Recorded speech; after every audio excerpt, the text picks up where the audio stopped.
एक ऐसा सोल्जर जो सोवियत यूनियन की आर्मी में था और उनका एक थॉट प्रोसेस और पूरी जिंदगी चेंज।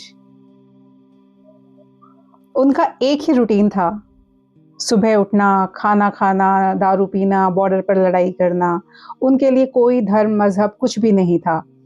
उनको वो मतलब भी नहीं था कि कुछ ऐसा है, दिन है रात है, नॉर्मल रूटीन चल रहा है।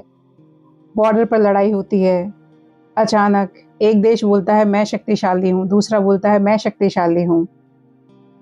उनके दिमाग में एक थॉट आता है, सब अपने आप को शक्तिशाली बता रहे हैं, एज ए पर्सन भी सब अपने आप को शक्तिशाली बनाने में लगे हुए हैं। पर इन शक्तिशाली हैं, सब शक्तिशाली हैं, पर कोई तो शक्तिमान है जो इन सबको चला रहा है। वो शक्तिमान कौन है? मुझे बस अब उसको जानना है कि वो शक्तिमान कौन है। और एक थॉट प्रोसेस और पूरी जिंदगी चेंज। फिर वो छुट्टी लेकर अपने घर आए। घर आते हुए उनको एक संत मिले जो कृष्ण भक्त थे और इस्कॉन से जुड़े थे। उन्होंने उनको गीता दी और बोला कि आप इसको पढ़ो, आपके सारे सवालों के जवाब आपको मिल जाएंगे। और ऐसा ही हुआ। देखो, गीता पढ़ना, उसको समझना भी इतना आसान नहीं है। जब तक आप पर भगवान श्री कृष्ण की कृपा ना हो, आप शायद गीता को भी नहीं समझ सकते। गीता को समझने के लिए भी आपको भगवान श्री कृष्ण से हाथ जोड़कर रिक्वेस्ट करनी चाहिए कि आपको वो इतनी बुद्धि दें कि आप उसको समझ सको। और जिस दिन आप उसको समझ गए तो कुछ समझना ही बाकी नहीं है। तो जब वो इस्कॉन संत के टच में आए, उन्होंने गीता को पढ़ा, समझा, उन्होंने इस्कॉन को ज्वाइन कर लिया।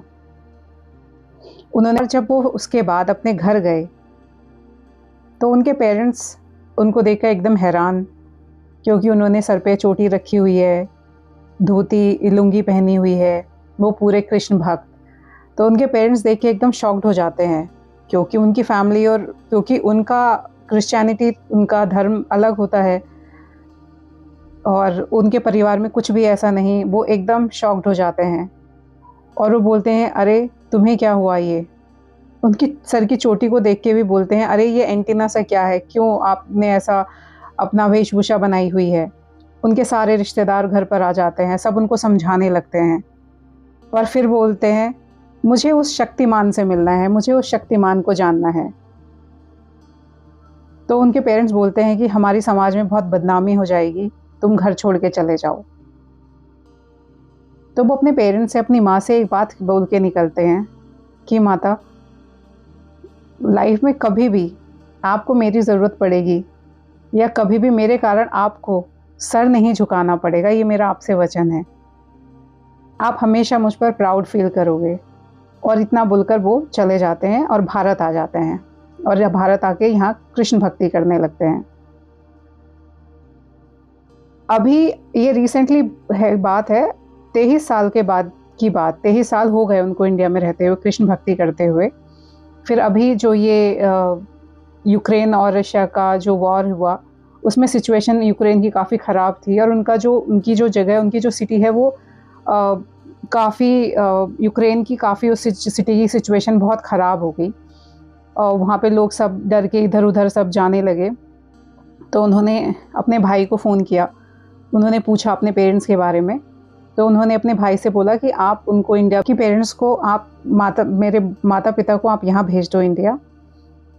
तो वो यहाँ आ गए। अब उनको हिंदी नहीं आती थी, उनको रशियन आती थी और वो एकदम शॉक थे, हैरान परेशान कि कैसे बात करें, क्योंकि उनको रशियन ही आती थी, इंग्लिश भी नहीं आती थी। एनीवेज वो उनको मिले एयरपोर्ट पे, उन्होंने रिसीव किया। वो एयरपोर्ट से अपने पेरेंट्स को रिसीव करने के बाद सीधे उनको हरिद्वार ले गए। हरिद्वार ले जाके उन्होंने अपनी मदर को गंगा जी में डुबकी लगवाई और बोला, आप गंगा जी से बाहर तब तक नहीं आएंगे जब तक आप ये मंत्र नहीं बोलोगे, हरे कृष्णा कृष्ण कृष्ण हरे हरे, हरे राम राम राम हरे हरे। उनकी माताजी हैरान, क्योंकि उनको तो आती नहीं हिंदी, बट फिर भी उन्होंने बोला, हरे कृष्ण कृष्ण कृष्ण हरे हरे, हरे राम राम राम हरे हरे, और वो बाहर आ गई।